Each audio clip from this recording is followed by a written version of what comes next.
Assalamualaikum warahmatullahi wabarakatuh. Ketemu lagi dengan Dodi Dokong di luar nalar. Kebenaran kali ini saya kedatangan teman narasumber. Bisa diperkenalkan? Saya hantunya. Blau. Blau. Agak biru. Ya, saya Sirat. Di sini sebagai narasumber di luar nalar ya. Di luar nalar, benar. Ya, okay. Pokoknya hantu Blau itu salah satu cerita yang berada di luar nalar. Oke. Gitu. Nggak masuk akal. Nggak masuk akal. Gimana, Bang Sirat? Bang ya? Ya, nggak usah lah, nggak usah. Ada cerita apa atau pengalaman apa nih? Nah, banyak sebenarnya kalau pengalaman soal nginjek-nginjek kuburan. Waduh. Soal ngelihat setan Belanda. Tapi yang paling apa ya namanya? Masuk di hati. Paling awal-awal. Membuat gua itu tumbuh di sekitar hantu Blau, merasakan kehadirannya itu ya di rumah nenek gua. Oh, rumah nenek lu tuh di mana tepatnya? Di Mangga Besar. Wih, Cina dong, Cina Belanda. Gue Cina yang terjebak dalam tubuh India. Jadi kebetulan kita itu udah apa jatuhnya, imigrasi ya, ke Indonesia itu sekitar akhir abad 19. Gue ngeri nih, sejarah nih. Nah, itu masih ada transportasi sungai itu waktu itu tuh, kata nenek gue. Sampai ke kota tua. Iya benar, persis. Lewat Ciliwung. Glodok masih penjara Jepang. Nah, itu tuh, penjara Belanda yang dialih Jepang. Oh, jadi tempat tuh penjara? Di situ. Enggak, bukan. Gue di belakang penjara. Jatuhnya di belakang penjara. Jatuhnya akhirnya di belakang Glodok Plaza. Gitu. Nah, kalau yang pertama kali gue rasain itu sih udah masuk. Karena gue anak muda banget ya. Milenial gini. Gue itu mulai ngeliat pertama kali itu di tahun sekitar 95-96an lah. Udah ketebak ya, teman-teman semua. Itu gue masih umur 3 tahun. Ya, gue udah udah SD lah ya, itu. Ya. SD udah mulai merasakan di luar nalar gitu ya? Gue bukan merasakan, gue melihat. Gue melihat di luar. Ini pertama kali gue ngelihat itu satu sosok tinggi berjubah putih. Kalau kuntilanak tuh jubah apa bukan? Kuntilanak lebih ke daster kali ya. Oke, kalau gitu gamis. Bergamis putih. Takutnya keder. Oke, bergamis putih. Dan selalu menunduk gitu. Dia lewat cukup jelas kalau ini bukan. Gamis ini benar Arabik berarti ya? Iya, ya bisa dibilang bisa ya Arabik lah. Itu jelas banget malah lewat gitu.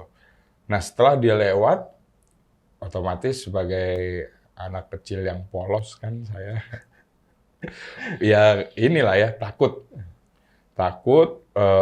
terus itu kondisinya lagi udah malam. Sekitar habis jam makan malam lah, jadi pulang ya. jam 7 jam 8. Nah itu balikin piring lah ke dapur, ke tempat cuci piring, terus habis itu balik, ya disitulah ngeliat tuh. Lo sendiri balik. Nah karena kelihatan ekspresi udah beda. Ditanyalah sama orang tua kan, ngapa lu? Gitu, gitu kalau logat orang India ya. Begini ya. Ngapa lu? Udah, enggak muka lu beda lo. Emang beda. Ya, gitu. Emang beda mau merah dong. Kantor berita itu memang beda. Iya, kalau beda lah ya. Iya. Raut wajah gue beda. Nggak boleh salah nih sama orang. Udah. Iya tadi kayak lihat sesuatu gitu. Apaan? Kayak ada yang lewat. Cuma bilang gitu. Langsung ditanya. Tinggi? Iya. Putih? Iya. Berapa lapis? Ratusan.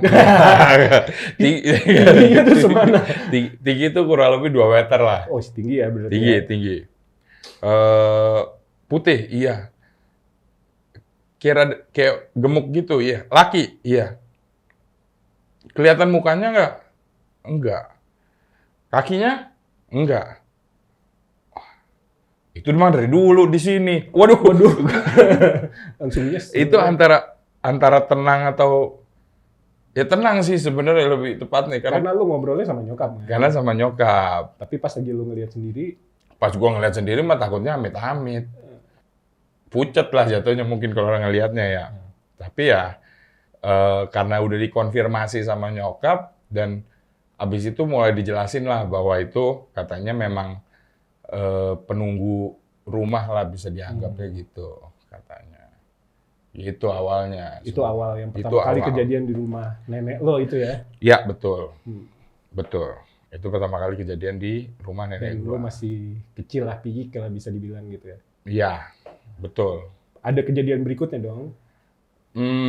Kalau untuk kejadian berikutnya nah, itu tuh kurang lebih momen-momen di mana itu bangunan Belanda masih ya. Itu momen-momen di mana mau diputuskan bahwa rumah itu akan dibentuk jadi ruko karena gua kan ngasihnya Cina kan, masih tinggal di ruko. Gitu. Biar menghasilkan ya. Iya benar. Berpikiran, benar. bahaya. Berjuang juga. Lo pikir jurang emang. Iya. Oke. Abis itu udah kurang lebih tahun 97, sama setahun dibangun.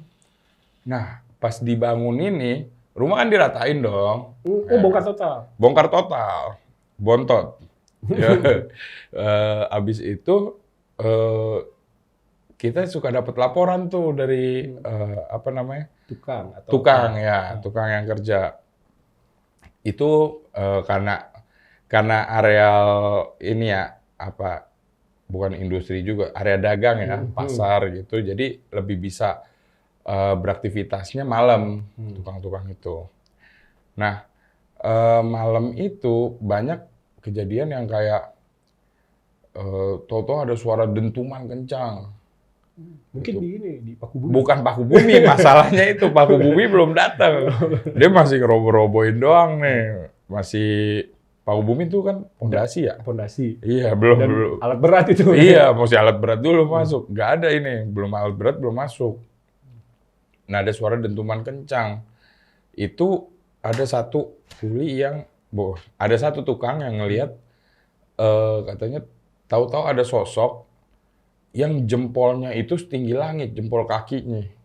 Jempol kakinya. Jempol kakinya setinggi langit. Gimana dia bisa ngelihat mukanya? Ya ketutupan sama jempol itu Iya, kali ya. ketutupan sama jempolnya dong. Ngelihat gue dari bawah ya ketutupan perut. Gak bisa. Udah, ya banyak lah itu tukang yang... Akhirnya tukangnya tuh takut, berani, padahal kan cuma ngeliat jempol. Sebenarnya logikanya. Yang ngelihat jempol setinggi langit, siapa yang nggak kabur? Oh, yoi. Malam itu sih dia Oh, malam ya? malam. Malam itu. Kalau siang mah dia tinggal panggil. Dan muka lu mana? Kalau malam kan di atas gelap. Jempolnya kelihatan tapi. Jempolnya kelihatan. Apa namanya? Udahlah banyak tukang yang berhenti karena ada gangguan-gangguan lah bilangnya gitu. Udah. Nah, kurang lebih tahun 97 akhir itu udah mulai kita pindah ke sana. Selesai ya berarti. Selesai, udah pembangunan udah selesai, kita pindah ke sana. Nah, kita pindah ke sana, kita langsung masuk ke kisah tragedi reformasi ya. Oh, enggak, sebelum itu gue Oke. boleh tahu nggak? Boleh.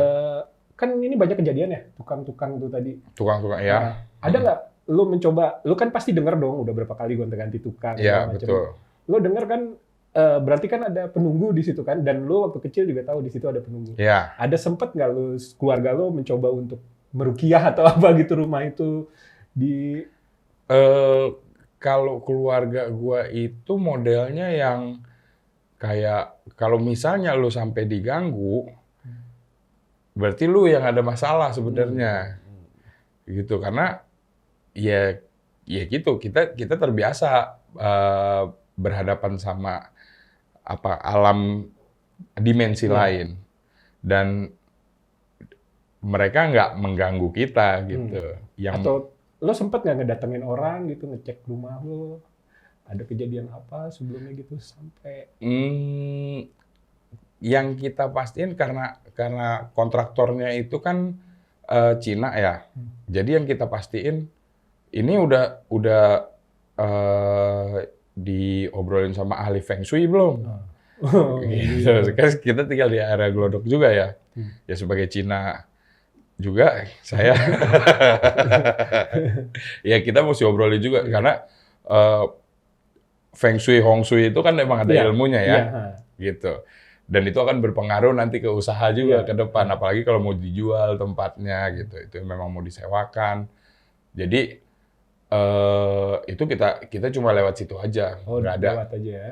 Dan itu kejadiannya rumah selesai itu tahun 97 di saat akhir itu di saat ada kerusuhan atau itu kurang lebih kan 6 bulan menuju kerusuhan.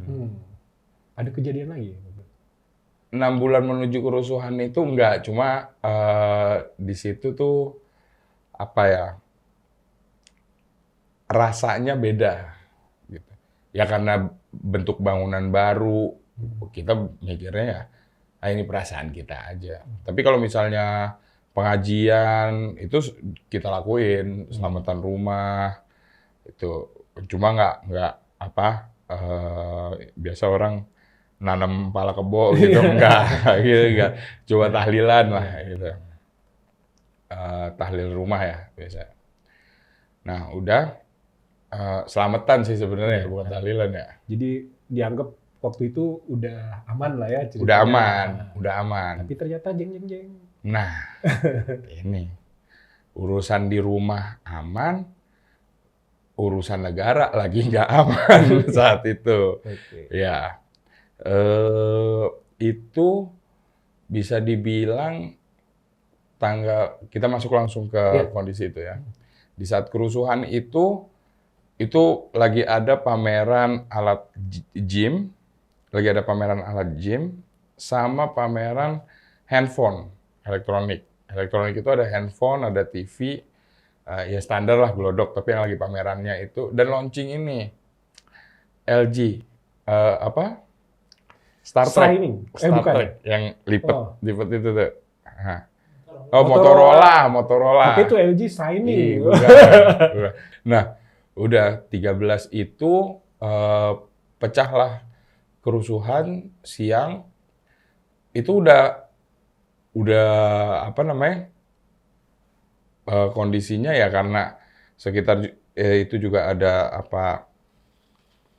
segregasi ya. Antar ras, antar agama, itu semua pada dan lu posisinya di situ. Dan gue posisinya di situ. Itu kayak terserah mau edit aja ntar ya. Itu kayak udah kondisinya, wah rusuh nih. Oke, kita mesti jagain rumah. Gitu. Kiri kanan itu Ciboya, Kodarmawan, Kohansung, Asyap, itu semua udah Cina udah dari zaman nenek gua kecil masih udah pada main bareng sama Cina itu. Nah, di belakang juga masih siapa namanya? Sama warga pribumi lah. Gitu, sama orang-orang Tangki, orang asli Tangki, sama Polelasari gitu. Itu juga kita ya mainnya juga ke belakang gitu. Kita kemana-mana lah main. Nah,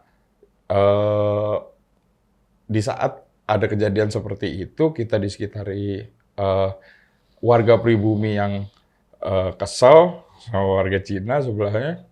Itu ada satu momen yang bikin kita, oke, kita mesti jagain rumah ini dari depan. Itu mesti ditongkrongin di depan. Ada warga yang nunjuk nih, wah ini doang nih yang Bombay nih, sisanya mah Cina nih. Ini doang yang Islam nih, sisanya mah bukan nih. Bakar aja yang lain. Ya, Ini yang lain kan ruko gue juga. Lu bakar yang ini, gue Kebakar juga. dong. Gue bakar juga dong. Gimana dong? Oh nggak bisa deh, udah kita jagain depan deh. Sebisa mungkin semua kenalan-kenalan kita situ kita usahain supaya yang penting rukun. Jangan nyerang, jangan saling menyakiti. Kalau misalnya udah kondisi ekonomi seperti itu ya udahlah. Ada beberapa teman juga yang ini gudang saya udah ambil aja. Barang udahlah, ini kosong. Ambil aja terserah, mau ambil apa aja terserah udah ambil. Nah, itu kalau masih yang kenal dari kalau misalnya orang yang nggak kenal, udah ambil aja. Oke, ambil. Ya, makasih ya. Das dibakar. Akhirnya kebakar lah. Nah, itu gue bisa ngelihat dari ruko itu, gue ngeliatin dari lantai 2. Gerbang glodok yang segede-gede apaan tahu tuh, tingginya hampir 3 meter, itu dirobek sama warga, beneran dirobek. Gue ngeliatnya dari gerbang masih utuh, terus puluhan warga nutupin sampai nggak kelihatan gerbangnya, itu satu, kompak banget, 2, sampai robek. Robek lah, kurang lebih siang, mau sore tuh robek, masuk warga udah lewat jalan depan, lewat Harko udah masuk, lewat belakang warga kampung masuk juga udah. Oke. Sore penasaran lah. Nah, gua nyokap, bokap penasaran kayak gimana sih isinya kerusuhan ya. Mall kalau kerusuhan gimana sih, penasaran. Masuklah kita lewat pintu kecil namanya. Jadi glodok tuh ada pintu besar, ada pintu kecil. Pintu kecil itu kalau orang pada tahu yang parkiran motor lah. Di belakangnya. Benar. Situ kita lewat pintu kecil, masuk. Paling baru berapa puluh meter dari pintu kecil itu bunyi suara tembakan dari ujung. Kaca pecah, orang lari. Itu orang yang setengah buntung kakinya. Lari udah kakinya ngample. Ngerti ngample nggak? Iya, ngample. Udah ngatung kakinya sebelah. Wah, enggak. Takut juga dong. Ya sebagai anak kecil gitu yang polos. Sebagai anak kecil yang polos, takut gue. Balik katanya. Udah nggak kondusif nih, udah nggak bener.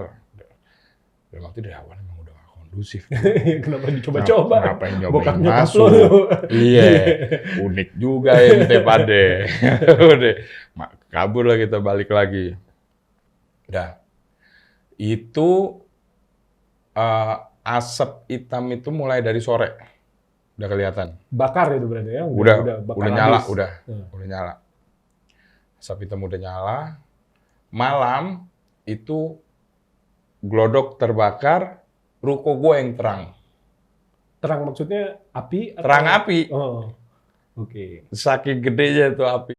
Lampu nggak usah nyala, terang udah. Nah, itu apa namanya? Ini yang paling serem. Malam-malam kan asap udah mulai masuk ke dalam rumah segala. Gerbang udah kita tutup semua, rolling door kita tutup. Udah, asap udah mulai masuk tipis-tipis.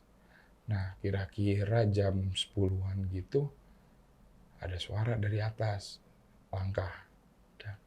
Atas rumah? Dari lantai atas, iya, dari atas ruko.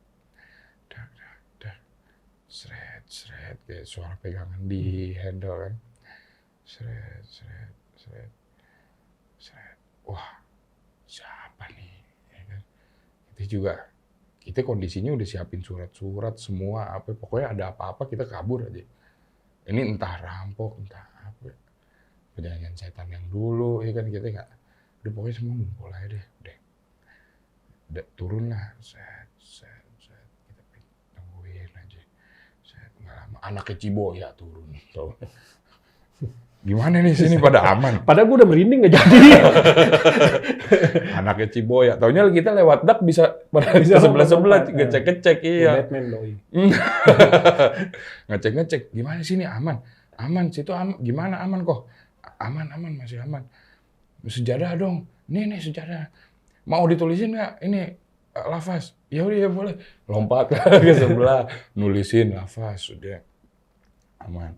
Malam itu udah sesek lah nafas serumah tuh. 4 lantai isinya asap udah. Nah, besokannya setelah segala macam udah kejadian sampai eh, masa udah di waktu itu PM ya turun sampai ya udah semua udah sampai reda lah, udah kosong. Oke, kosong. Selesai kejadian itu 14 malam melompong kosong 14 malam. 14 malam. 14 hari berarti ya? Enggak, tanggal 14. Oh, itu tanggal 13. 13. Iya. Tanggal 14 Mei malam itu udah kosong melompong udah. Udah tinggal ngecek aja nih korbannya siapa aja nih. Apa tetangga-tetangga kita, orang belakang gimana aja. Udah. Nah, itu selama seminggu itu areal Glodok itu nggak ada suara dari yang biasanya nggak ada berhentinya. Dari pagi itu minimal pertama suara bajai manasin, rang, depan rumah gua pangkalan bajai. Terus habis Belum itu LPG ya waktu itu ya? oh belum, jauh dari LPG. Itu sampai malamnya dem. Itu masih dengar speaker tuh, kota, orang goyang. Udah. Ini sepi, seminggu nggak ada suara apa-apa ya. Udah. Nah, waktu itu kegiatan belajar mengajar juga diberhentikan. Anak-anak yang naik-naikan semua saat itu pas Mei mau ke Juni, Juli itu kan momennya naik sekolah, naik kelas ya. Itu semua udah dilulusin aja kan. Udah dianggap naik. Nah, habis itu setelah seminggu kosong, ya udah kita ngendon aja di rumah udah sepi. Setelah seminggu, uniknya tengah malam ini ada tukang jajanan lewat, ting ting ting, Apaan tuh? ting ting. Nah ini orang apa setan? Itu dulu ya gitu. Buka dulu. Rolling door kan ada yang bisa dibuka tuh buat ngintip itu. Nah, kita buka dulu. Kang Asinan, teriak langsung, siapa mau asinan? Mau. Oke, saya ambil piring, bang, yeah. Berhentilah. Ini ruko, ini tukang asinan berhenti, ini gerbang Glodok yang gede, deh, sejajaran lah kurang lebih, deh, tukang asinan udah mau tengah malam tuh. Setan nih. Sini suka ada penampakan juga nggak? Enggak. Nggak. Penampakannya dia tuh. Oh iya, putih-putih lewat. Lo mau kelihatan. Udah. Tengah malam kan. Kita juga karena senangnya udah lama nggak ada tukang, nggak ada jajanan, nggak ada apa-apa ya kan. Ya udahlah. Panggil jajan, nunggu di depan. Gitu. Nyokap, gua, sama adik gua. Adik gua tuh masih TK lah. Itu di situ, hasilnya 3 bang. Mesen. Bang, ininya lebih nggak? Gitu. Iya. Nah, gua dengar ada suara. Nangis. Udah dengerin nangis. Lo kata apa suara itu? Drone belum ada waktu itu. Bajai. Itu kan terang. Ya suara nangis dong bang. Iya. Gue sampai muka itu gue kasih. Gitu. Suara orang nangis nih dalam hati. Jauh, tapi dekat. Aneh, ini aneh dah. Jauh tapi dekat, kencang tapi pelan.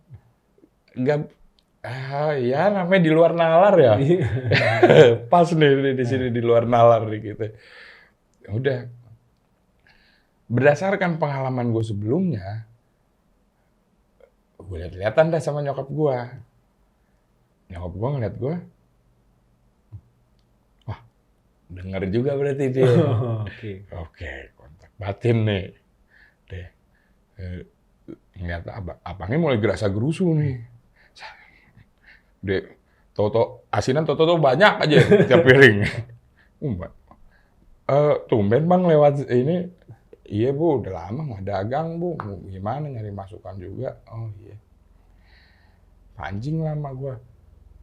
Dengar nggak bang? Iya bu, makanya buruan bu. Ternyata tukang itu juga dengar. Jadi yang dengar itu 3. Gua, nyokap, sama tukang asinan. Udahlah habis dia buru-buru naro, jalan lah dia. Udah nggak pakai rem kayaknya kayak Umar Bakri udah langsung gas. Udah kita pun langsung kabur masuk ya kan. Udah. Ini masih seminggu nih. Nah, setelah berapa hari itu waktunya gua potong rambut. Gua potong rambut lah. Pergi sama teman kecil nyokap. Daerah situ. Masih situ juga sejalanan itu. Udah buka doi. Buka, warga mah pada buka, cuma orang kan nggak ada yang datang. Kita kayak ibarat kata. Oh berarti tukang potongnya tetangga nih ya? Tetangga. Ya sama-sama Cina. Gitu. Apa namanya? Buka kan. Di situ kita cerita lah. Nah kebetulan dia itu salah satu orang yang suka ngejagain pos pinggir kali tuh. Kalau tahu di Mangga Besar ada kali, nah di situ ada pos balai yang masih bentuknya balai waktu itu. Nah dia salah satu orang yang suka ngejagain balai itu, gitu. Bilanglah sama si engkau, kok masa kemarin malam-malam beli asinan dengan suara ada yang nangis dari dalam. Gimana suaranya? Ceritain lah, gitu. Wah, tuh masih mending. Hah, emang kenapa? Lah gua kan jaga di sini tiap malam kata dia. Terus, ya tiap malam mah nggak ada berhentinya. Nggak ada berhenti gimana? Ada aja suara panas, panas, tolong, tolong. Itu sampai sebulan. Kejadian itu konfirmasi. Iya, sama yang jaga malam di situ. Karena ya daerah rame, mendadak sepi, tetap mesti warga yang inisiatif lah, tetap mesti dijaga ini. Takutnya ada apa-apa lagi nanti kan. Entah dari dalam atau dari luar, makanya dijaga. Nah, penjaga itu yang siskamling kan, ibaratnya. Orang-orang yang giliran tugas itu pasti dengar. Pasti dengar. Habis sebulan itu cerita masih hangat lah diperbincangkan. Siapa yang dengar apa. Itu kurang lebih selalu omongannya tolong, tolong, tolong. Kenapa panas? Padahal itu kan kalau dari rumah lo ke Glodok itu agak jauh kan? Itu kan yang kebakar kan di sana bukan? Iya, satu area Glodok. Gue jalan ke Glodok 5 menit. 5 menit ya? Jadi, logikanya kan kalau yang kebakar berarti suaranya keras banget itu. Harusnya ya. Kalau gue keras. Iya, gimana maksudnya? Coba gimana? Kan dekat ya? Dekat. Berarti kalau sampai kedengeran ke rumah lo dengan 5 menit jalan. Oh, yang denger itu bukan di rumah, di pos. Di pos. Pos itu dekat. Pos itu memang, jadi gini, Gedung Glodok Plaza, di sekitarnya kan ada ruko. Nah, ruko yang berbatasan dengan kali, itu kan kebakar juga semua. Oh, kebakar juga. Kan satu area semua kebakar tuh. Ruko-ruko itu ada bank, ada gudang, apa segala. Kali, terus abis itu pos. Ya pos itu. Pos itu persis di pinggir jalan raya itu. Kalau sekarang kondisinya kalau mau lihat Jalan Mangga Besar 1 itu, sebelahnya kali langsung udah nggak ada bangunan lagi. Habis itu ya udah langsung ruko-ruko yang di areal Glodok. Jadi pinggir kali situlah kita dengarnya semua. Itu selama 1 bulan. 1 bulanan itu. Dan teriakannya selalu panas. Panas, tolong. Nangis. Iya, nangis. Pasti itu. Kalau menurut lo, data itu yang terbakar itu ada berapa? Sempet tahu nggak? Sempet nyari nggak waktu itu lo SD sih ya? Iya. Cuma kalau ya banyak sih, lu nggak bisa. Orang yang kejebak di dalam aja banyak. Orang yang kejebak di dalam memang dari dalam ya. Itu karena ada pameran tadi itu Karena ya? ada pameran itu, iya. Belum orang yang kejebak di dalam karena penjara. Hmm. Itu banyak juga. Kalau sekarang, terus masih tinggal di sana? Gue udah pindah sejak tahun 2005-an udah pindah. Nggak, gangguan itu sih udah, mungkin gini ya, seiring tambah ramainya orang, gangguan itu semakin tidak terasa, kayaknya.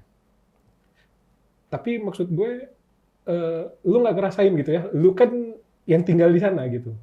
Yang nangis itu masih ada nggak? Kira-kira. Yang nangis siapa aja gue nggak tahu.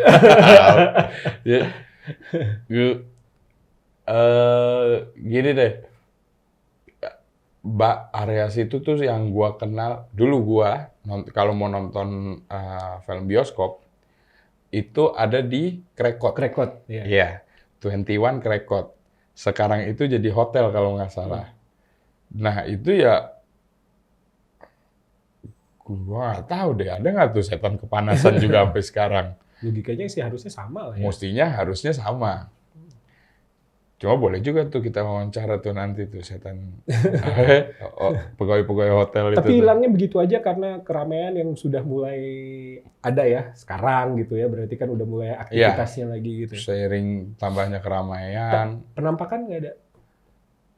Yang terutama yang di satpam pos itu tadi di Bali itu. Nah, itu lucunya tuh. Penampakan nggak pernah ada tuh. Kalau penampakan, atau mungkin guanya aja yang nggak pernah ngikut. Karena kan setelah itu kan ada tim juga yang masuk untuk ngebersihin lah ya. Nah itu gua belum pernah ketemu sama orang-orang yang masuk setelah Kejadian kerusuhan itu ya. kejadian kerusuhan. Betul. Lumayan ngeri tuh sebenarnya kalau gue yang ada di sana karena gue juga kebagian ya, kan rumah gue di Kalimalang tuh. Iya, Kalimalang juga. lumayan juga tuh. Ada mall ya kalau nggak salah Kalimalang. Pasar sih lebih tepatnya sih. Oke. Iya, mall di Klender. Iya, mall Klender benar, Itu hancur juga, tuh. Itu habis tuh. Itu juga katanya dengar-dengar cerita seperti itu. Dan hampir sama ya, maksud gue clue-nya itu mereka minta tolong karena kepanasan. Karena terbakar kayaknya ya. Merinding lagi nih. Merinding. Minum dulu.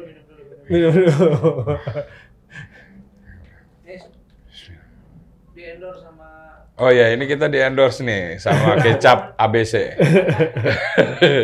Warung Madura. Oh, warung Madura. Makasih, Cak. Derma kapra. Bapak ini kayaknya lebih banyak tuh pas lagi kerusuhan itu. Kenapa? Gue sebenarnya kalau kerusuhan gue zaman kuliah, gue ada di gedung MPR DPR. Wah, ini yang ngedudukin nih, barang Bang Ibai nih. Susah nyari kerja ya pasti ya. Kapan lagi mau berenang di gedung MPR DPR? Itu dia. Ngeliatnya juga seneng sih. Tapi emang kejadian itu sih selain dari sisi yang di luar nalar, di sisi yang ada nalarnya aja udah lumayan spooky sih. Maksud gue ketika kerusuhan itu tembak-tembakan segala macem. Betul. Itu sampai apa bukan barakuda, tank. Iya, betul. Tank lewat depan rumah. Oh iya, karena kalau lu kan yang dijaga kan? Iya, gue bukan yang dijaga. Kita area yang banyak penjarahan. Jadi otomatis tim sapu bersihnya itu lewat depan rumah. Itu kita yang jagain rumah. Dari awalnya jagain rumah sampai ditodong tank. Penadah ya? Dibilang penadah gitu. Kagak, ini rumah gue. Itu dalam siapa? Karyawan. Wow. Ya gitulah. Zaman itu emang mencekam sih ya kalau menurut gue. Ya kira-kira teman-teman di luar nalarnya mungkin dari cerita abang ini banyak yang kejadian pada saat itu memang mencekam sekali. Banyak pembakaran, bahkan pembunuhan. Maksudnya karena rebutan barang dan lain sebagainya. Itu mungkin kalau hantu Belawu itu mereka tidak terima ya, karena Nah, karena manusia bersikap seperti setan, akhirnya setan tidak terima. ya seperti itulah. Mungkin kalau teman-teman yang lain punya cerita juga boleh di DM ya di bawah ini. Dan kalau suka cerita ini, subscribe dong biar kita terus channel kita jalan. Oke, sampai ketemu lagi di cerita berikutnya, pengalaman berikutnya di luar nalar.